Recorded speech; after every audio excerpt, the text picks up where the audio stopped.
Om Swastiastu. Assalamualaikum warahmatullahi wabarakatuh. Shalom, nama budaya, salam sejahtera untuk kita semua. Selamat pagi untuk rekan-rekan semua mahasiswa. Izinkan kami dari kelompok 4 akan memaparkan materi atau mempresentasikan materi mengenai koperasi.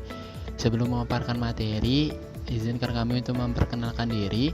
Yang pertama itu ada saya sendiri, yaitu atas nama Gede Damar Kencana dengan NIM 207511037. Selanjutnya ada Komang Indrayana dengan NIM 207511039. Yang ketiga ada Nikade Riantika dengan NIM 207511059. Selanjutnya ada Niputu Intan Febriani Dewi dengan NIM 207511060. Selanjutnya ada yang kelima, ada Nimade Ratna Kumala dengan NIM 207511068. Baik, untuk presentasi selanjutnya akan dimulai dari pemaparan materi selanjutnya.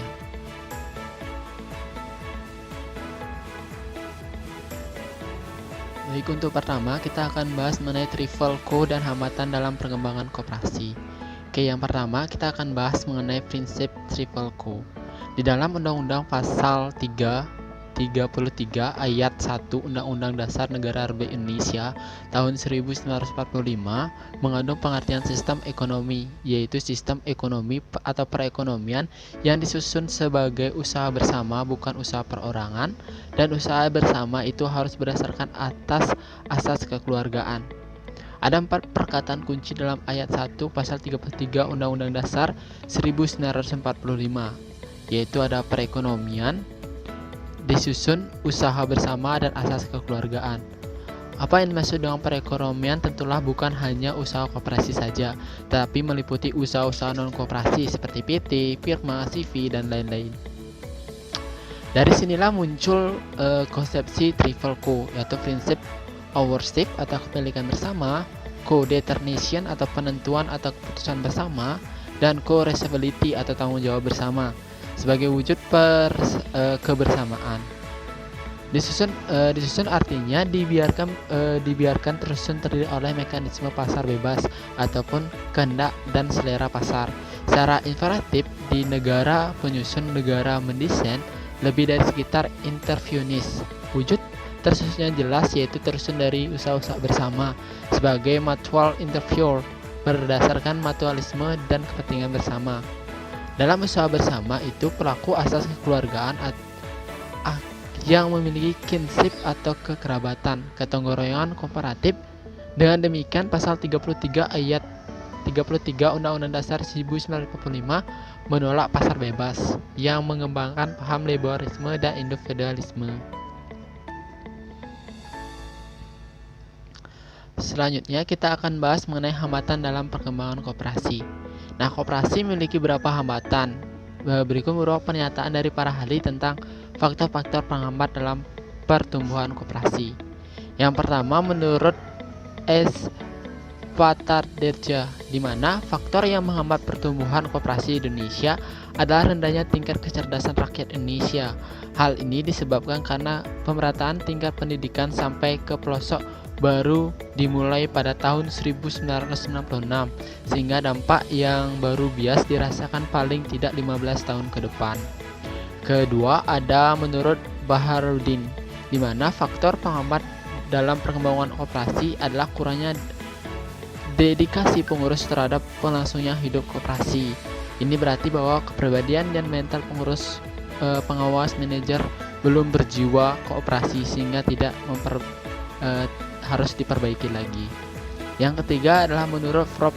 Wagino Ismail, di mana menurut Prof.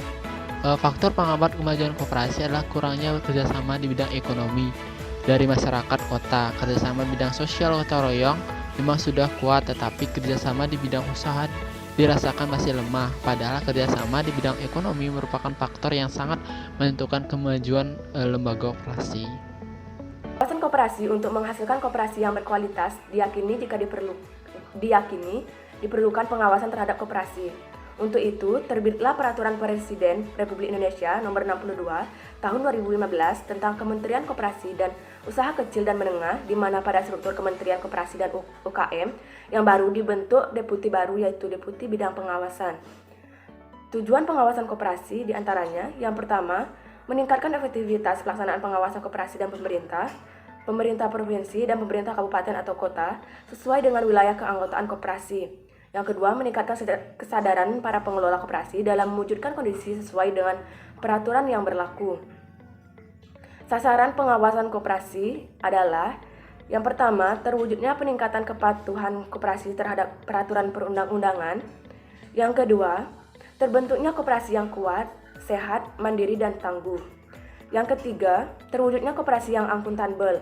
Manfaat pengawasan bagi koperasi adalah untuk mendorong koperasi. Yang pertama, laksanakan kegiatan sesuai dengan peraturan perundang-undangan. Yang kedua, sebagai badan usaha yang kredibel berdasarkan prinsip koperasi. Yang ketiga, dalam menjaga dan melindungi aset koperasi dari tindakan penyelewengan oleh pihak-pihak yang tidak bertanggung jawab.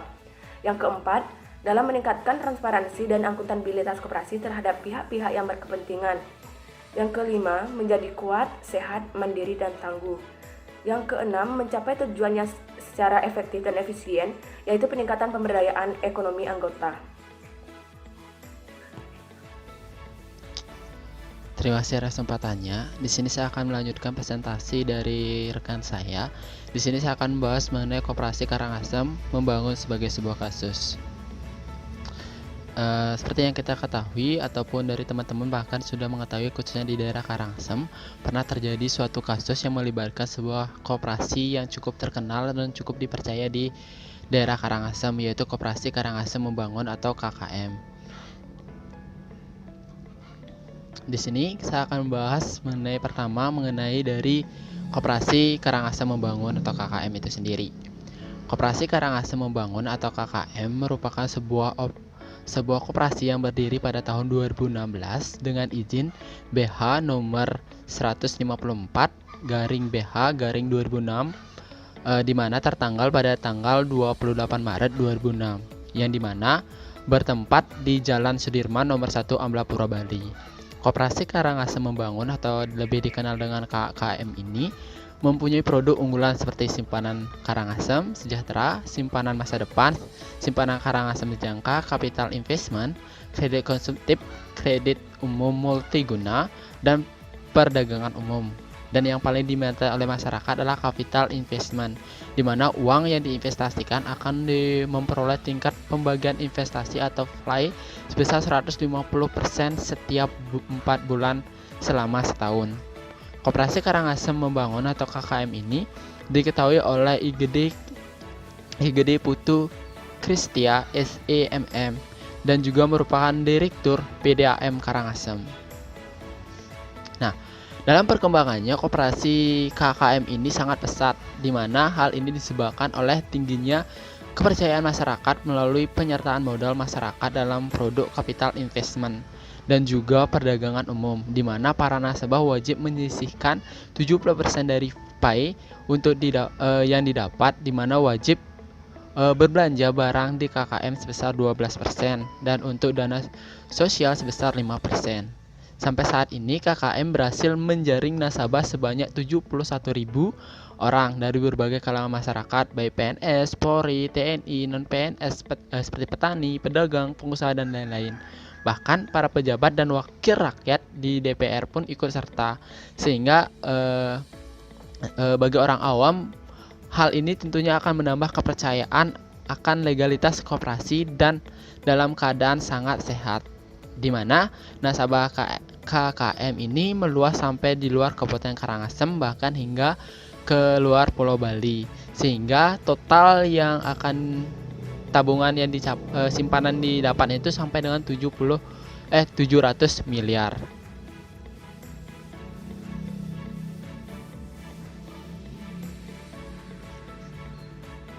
Nah, untuk mengatasi permasalahan yang terjadi, diharapkan ada suatu pendekatan dari petinggi daerah setempat yang bisa memberikan penyuluhan kepada masyarakat mengenai cara bernasabah di koperasi yang sehat agar mereka tahu dan terhindar dari penipuan. ataupun kerugian dari iming-iming keuntungan yang menggiurkan seperti contoh kasus ini.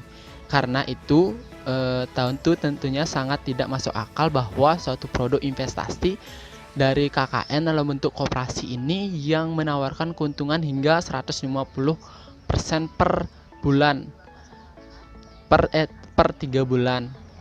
Perlu diingat bahwa retum 150% hanya untuk nasabah saja, belum termasuk biaya operasional dan margin dari KKM. Artinya, KKM harus menginvestasikan modal nasabah dengan retum di atas angka 150% tersebut dalam waktu 3 bulan agar skema capital investment tidak ambruk.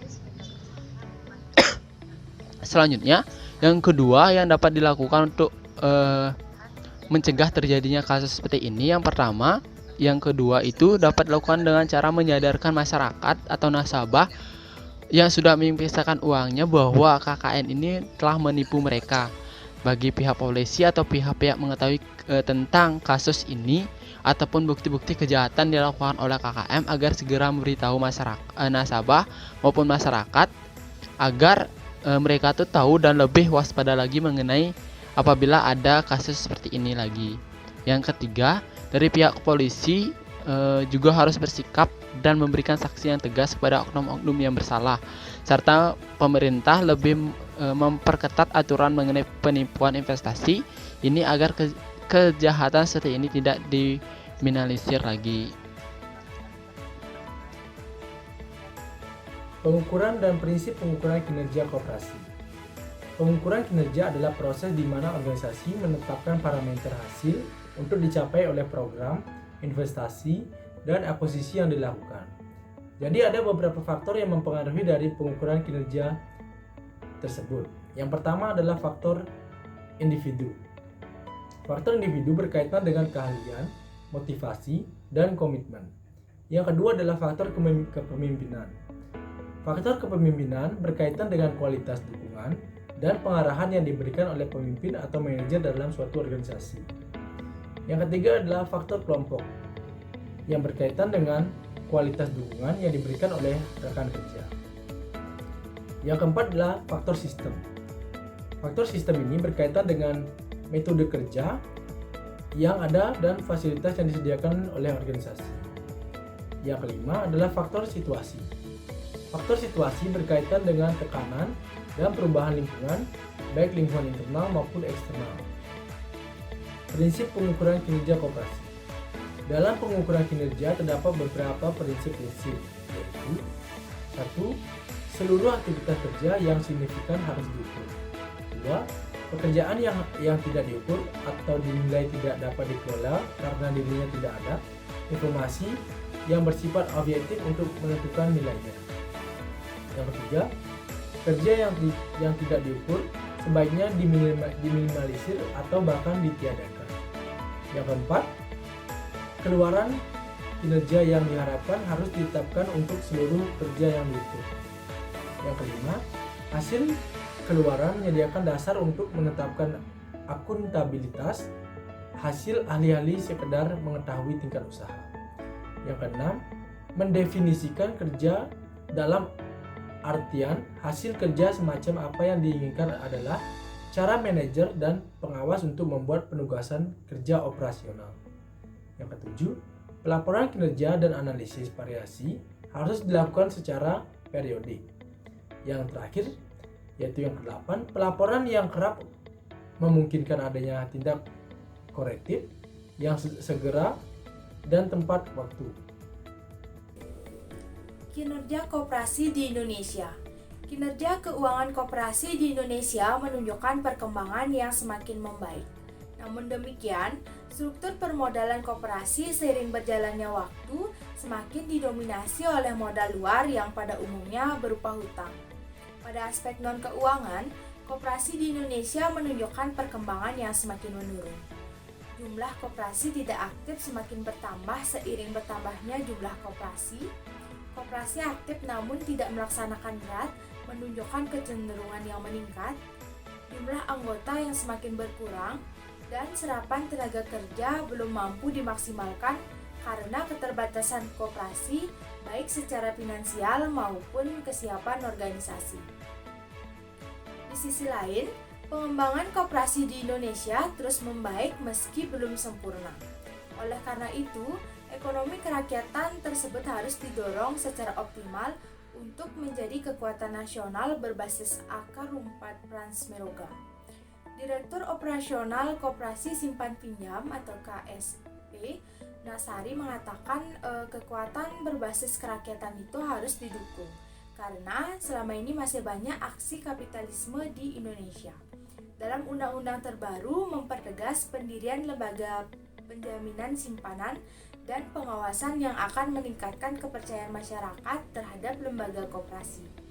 Namun karena selama ini arsitektur pembiayaan terhadap mikro belum tertata dengan benar, Peraturan Bank Indonesia atau PBI tentang pembiayaan mikro masih cenderung ditandai terjadinya kanibalisasi antara perbankan dan koperasi. Yang pertama yaitu variabel kinerja.